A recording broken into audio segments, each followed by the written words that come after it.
आता त्या ठिकाणी विकासाची हंडी लागली जाईल आणि त्या विकासाच्या हंडीतलं जे काही त्या ठिकाणी लोणी आहे ते जनसामान्यांपर्यंत नेण्याचा आमचा प्रयत्न असणार आहे। आणि म्हणून आज जन्माष्टमीच्या आणि दहीहंडीच्या मी सर्वांना खूप खूप शुभेच्छा देतो। जन्माष्टमीच्या निमित्ताने आपण सर्वांनी अतिशय उत्साहाने दहीहंडीचा सण साजरा करावा आणि अतिशय सुरक्षिततेने हा सण साजरा करावा अशी सर्वांना विनंती आहे। पालिकेचं लोणी खाल्ल्याचा आरोप होता। इतक्या वर्ष लोणी कुठे जात होतं? तुम्ही म्हणताय की जनतेला लोणी आता देऊ, इतक्या वर्ष लोणी कुठे जात होतं?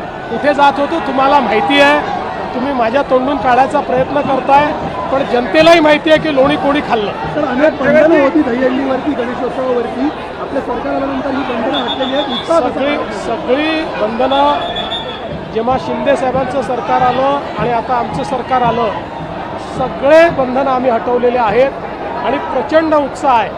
पारंपरिक उत्साहामध्ये दहीहंडी महाराष्ट्रात साजरी होते।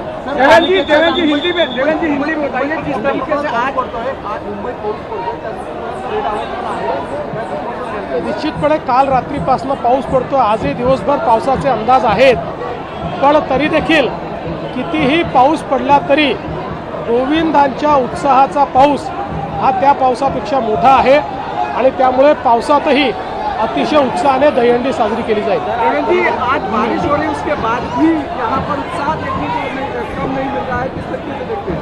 श्री कृष्ण जन्माष्टमी की और दहीहंडी के पर्व की मैं सभी को शुभकामनाएं देता हूं।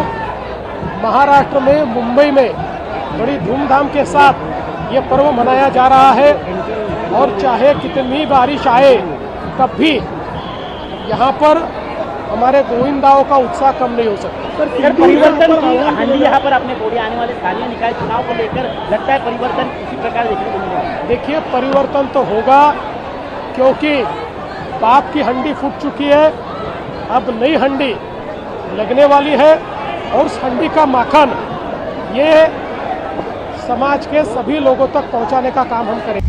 आता isakal.com आहे देशातील नंबर 1 ची मराठी न्यूज वेबसाईट। प्रत्येक अपडेटसाठी isakal.com ला नक्की भेट द्या।